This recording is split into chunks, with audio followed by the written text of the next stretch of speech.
Net paper 1 की परीक्षा में आपके कुछ कंटेम्प्रेरी टॉपिक्स पूछे जाते हैं। निपुण भारत प्रोग्राम क्या है, ये उनमें से एक इम्पॉर्टेंट टॉपिक है जो हमें करना है।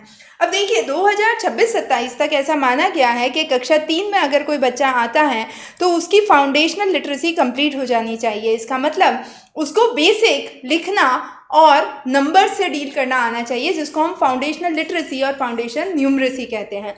ये प्रोग्राम समग्र शिक्षा के तहत लागू किया गया है। डिपार्टमेंट ऑफ स्कूल एजुकेशन और लिटरेसी मिनिस्ट्री ऑफ एजुकेशन के अंडर में इसको इम्प्लीमेंट करता है।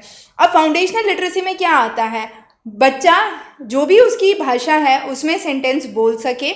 अगर उसे कोई पैराग्राफ दिया गया है तो वह उसे पढ़ के कॉम्प्रिहेंड कर सके, जिसे हम रीडिंग कॉम्प्रिहेंशन कह सकते हैं। वो उस भाषा में लिख सके और कोई चीज़ अगर एक भाषा से दूसरी भाषा में बदलना हो या ट्रांसलेट हो, Hindi to English, Hindi to English to Hindi, तो वो कर सके बेसिक चीज़, बेसिक लेवल पे, और सिंबल्स और भाषा के बीच में संपर्क स्थापित कर सके।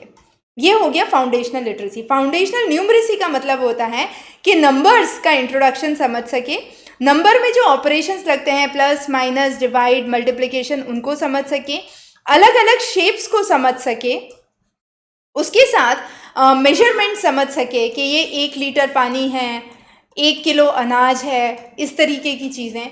फिर साथ में वो डेटा हैंडलिंग समझ सके। मतलब अगर मैंने ये ग्राफ बना के दिया है और इसमें बोला है खिलौना ए, बी और सी है, तो कौन सा खिलौना सबसे ज़्यादा है, तो बी खिलौना सबसे ज़्यादा है। तो ये हो गया डेटा हैंडलिंग।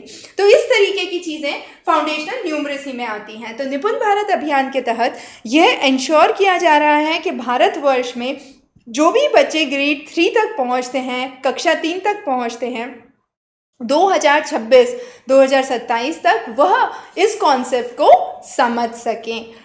तो ये था एक बहुत ही बेसिक टॉपिक। इस तरीके के बहुत सारे इंपॉर्टेंट स्कीम्स और परियोजना जो सरकार द्वारा लागू की गई हैं आपको आनी चाहिए। नीचे दिए गए लिंक में कंप्लीट वीडियो कोर्स के डिटेल्स हैं, जहां पर हमने और भी महत्वपूर्ण बहुत सारी स्कीम्स कवर की हैं। तो निश्चित तौर पे इनको कवर करके जाइएगा, बहुत इंपॉर्टेंट है आपके एग्ज़ाम्स के लिए।